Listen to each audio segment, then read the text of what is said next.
Nah, Dan selanjutnya kami persilakan calon presiden nomor urut 1 Bapak Anies Baswedan untuk bertanya kepada calon presiden nomor urut 3 Bapak Ganjar Pranowo. Waktu Bapak 1 menit, kami persilakan Pak Anies. Terima kasih Pak Ganjar. Pertanyaan ini terkait dengan kinerja Kementerian Pertahanan. Ketika tadi kita bahas sama-sama situasi pertahanan kita, Bapak tadi membahas tentang bagaimana belanja alutsista, bagaimana rencana tentang minimum force itu bisa dicapai dan lain-lain. Bapak melakukan review itu. Nah, di sisi lain, Bapak juga waktu itu pernah memberikan penilaian atas kinerja penegakan hukum di Indonesia. Bapak beri skor 5 atas kinerja hukum di Indonesia. Pertanyaannya sekarang terkait dengan pertahanan, berapa skor yang Bapak berikan atas kinerja Kementerian Pertahanan yang dipimpin oleh Bapak Prabowo? Silakan Pak Ganjar. baik, masih ada waktunya Pak Anies? Cukup Pak Anies? Cukup. Baik. Baik, langsung saja kami persilakan Pak Ganjar untuk menjawab pertanyaan dari Pak Anies. Waktu Bapak 2 menit dimulai ketika berbicara, silakan. 5 juga. Saya punya datanya dan kemudian akan saya sampaikan.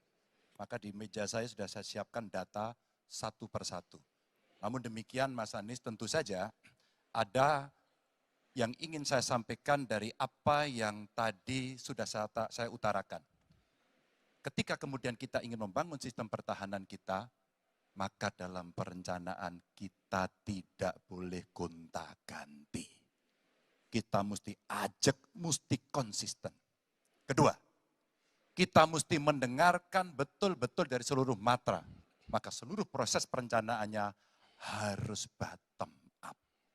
Sehingga saya ketemu dengan seseorang berpangkat cukup tinggi, Pak, kalau Bapak kasih persenjataan kepada saya yang tidak saya butuhkan, sudah saya siapkan museum untuk saya taruh di sana. Situasi seperti ini tentu tidak mengenakan. Tapi ini harus kita buka apapun kondisinya untuk perbaikan bangsa. Kritik otokritik itu menyehatkan. Tidak ada kok rasa dengki di hati saya. Yang ada adalah bagaimana rasa cinta tanah air ini mesti kita wujudkan.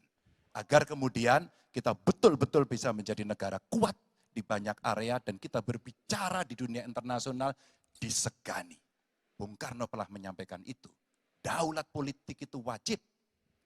Berdikari dalam bidang ekonomi mesti dituju. Dan kita punya kepribadian dalam kebudayaan. Sekarang daulat ekonomi pertahanan kita mesti kita tunjukkan. Maka ketika banyak perusahaan-perusahaan waktu itu yang sangat strategis dibikin, itu mimpi sejak dari lama pendiri bangsa agar kita menjadi negara kuat. Dan itulah yang sebenarnya kita-kita yang harus meneruskan itu.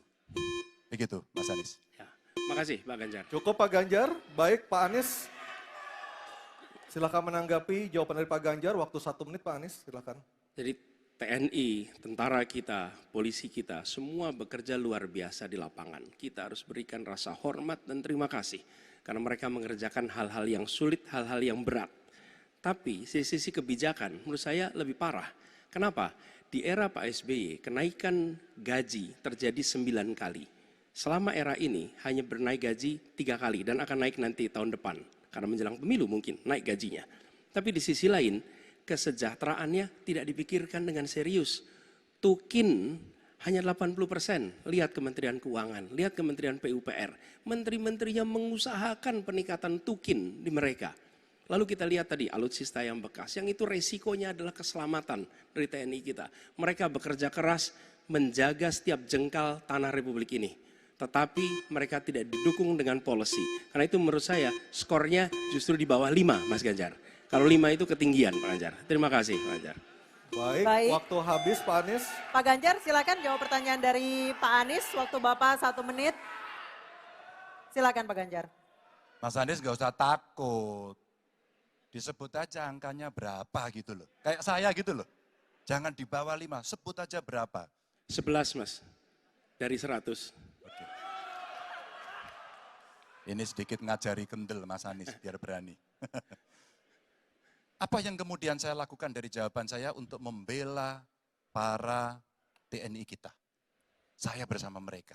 Saya mendengarkan, saya berkeliling Indonesia, saya mampir bertemu di rumah-rumah mereka, di asrama-asrama mereka.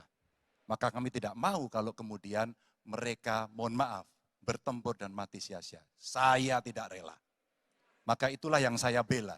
Maka perencanaan bottom up itu betul-betul sebuah perencanaan yang mereka inginkan, mereka harapkan, dan mereka bisa menggunakan dengan sangat efektif. Termasuk pada soal kesejahteraan tadi yang disampaikan. Dan saya sepakat pada soal